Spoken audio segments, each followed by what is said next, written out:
What's Coombe Mill, Mr. Lovelock? Coombe Mill is the name that I give to my home and my laboratory, and it's where I work on Gaia.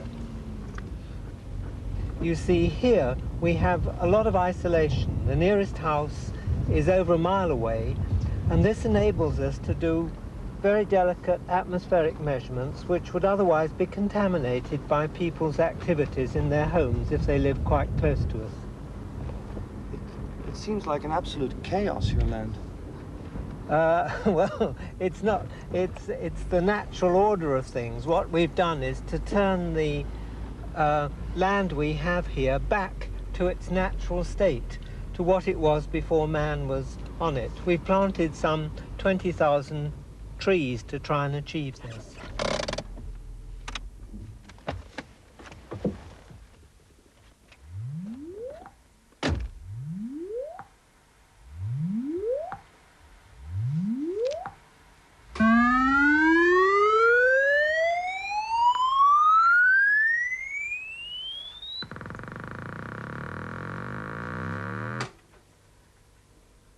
What are you doing?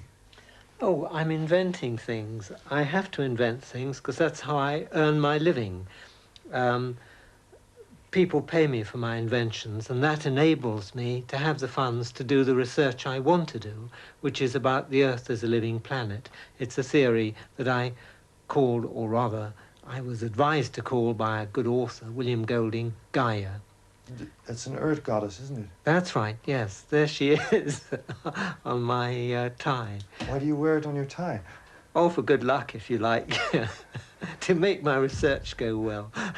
Is that the most important thing in your life, Gaia? I think so, yes. It's certainly the most important scientific work that I do. But of course, it's a revolutionary theory, and people are not yet prepared to fund it. So I have to do it by myself. What exactly is the Gaia theory? The Gaia theory is a new evolutionary theory. The old evolutionary theory that was introduced by Darwin describes the evolution of the species of organisms by natural selection. What Gaia does is to add to that theory. It doesn't in any way contradict it, by including in the evolution not just the living organisms, but also their environment. That's to say the oceans, the atmosphere, and the rocks. And when the environment is included in this evolutionary theory, the whole system behaves as if it were rather like a huge living organism. And as James Hutton said many, many years ago, I consider the Earth to be a superorganism, and its proper study should be by physiology. So it is, as I see it, like a giant living organism, and one that's self-regulating. And so living organisms influence their environment as well, so the Earth... It's better to look at it that living organisms and their environment cooperate together as a single system, and this system regulates itself, rather than that the living organisms are regulating the Earth. Does Gaia gives us a certain view on Earth? That's right, yes. It's a new way of looking at environmental concerns. It gives a different priority to environmental affairs. You see, the really serious damage that we're doing to the Earth is taking away the tropical forests to make farmland. Why? Because the tropical forests are part of the system that's regulating the planet. They regulate their own climate by producing clouds above them that reflect the heat of the sun. They regulate their rainfall by producing the rain that falls upon them. And if you take those forests away and replace them with grassland, the whole climate of the region changes, and it may well go to desert.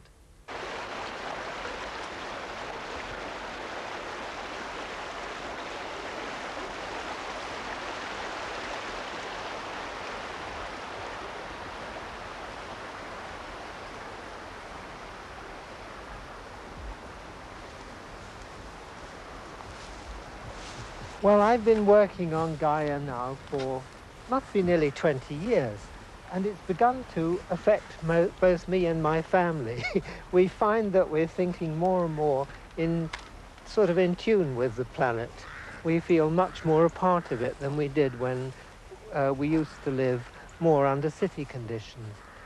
It means feeling that you're a part of the planet, not sort of in charge of it or owning it or being a tenant on it or something.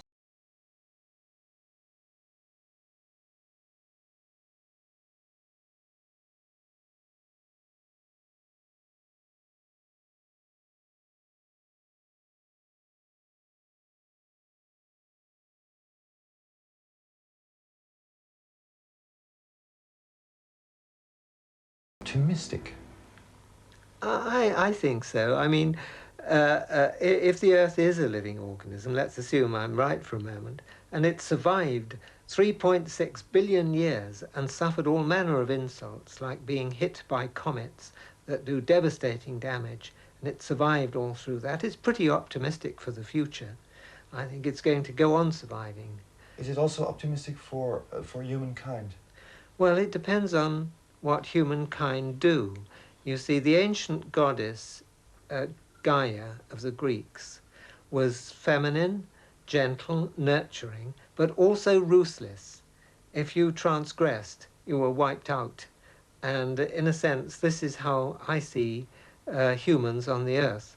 If we look after the earth, then we'll be looked after. But if we transgress and foul our environment, then we may well be wiped out, but life will go on. When the environment is adversely changed, the system tends to jump to a new stable state. Now, those jumps usually mean a change in environment which is not favourable for whatever species happen to be around before the jump takes place, but become favourable for the new range of species that appears in the new system. So, in the point of view of Gaia, it might well be a good thing if humankind will be